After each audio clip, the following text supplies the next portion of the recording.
Hi friends, అందరికీ నమస్తే. Doctor మూర్తి మా ప్లాంట్ వాళ్ళు. ఈరోజు మనం పేపర్ కప్ లో టీ కానీ వేడి పదార్థాలు తాగొద్దని తెలుసుకుందాము.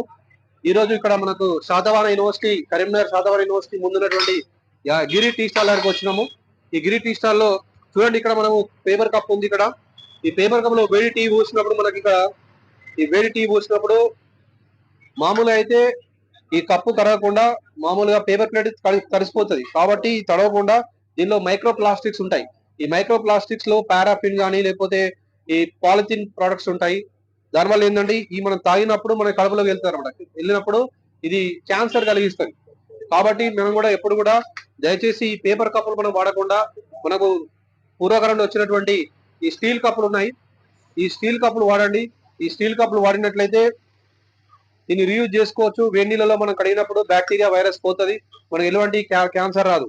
దయచేసి ఇలాంటి కప్పులో తాకండి. ఎందుకంటే మనం 90 డిగ్రీస్ 100 డిగ్రీస్ వేడిగా టీ కానీ ఇతర లిక్విడ్ పోసినప్పుడు ఇందులో మైక్రో ప్లాస్టిక్స్ అన్ని కరిగిపోయి పాలిథిన్ కానీ ఇంకా పారాఫిన్ కానీ అలాంటి కరిగి ఏమవుతుందంటే ఈ వ్యాక్స్ అంతా కూడా మన కడుపులోకి వెళ్ళిపోతుంది తాగినప్పుడు.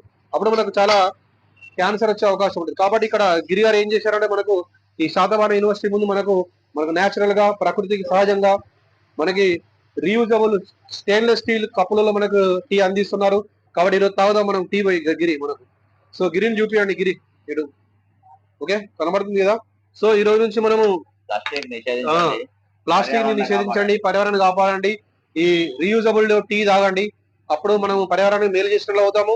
మన డబ్బులు కూడా మిగులుతాయి. మనకు రీయూజబుల్ చెత్త తయారవుతుంది బయట. రీయూజబుల్ ప్లాస్టిక్ కానీ పేపర్ కప్స్ వల్ల ఫంక్షన్స్ కానీ లేకపోతే ప్రోగ్రామ్ జరిగినప్పుడు దయచేసి ఇలాంటి రీయూజబుల్ స్టీల్ వాడండి.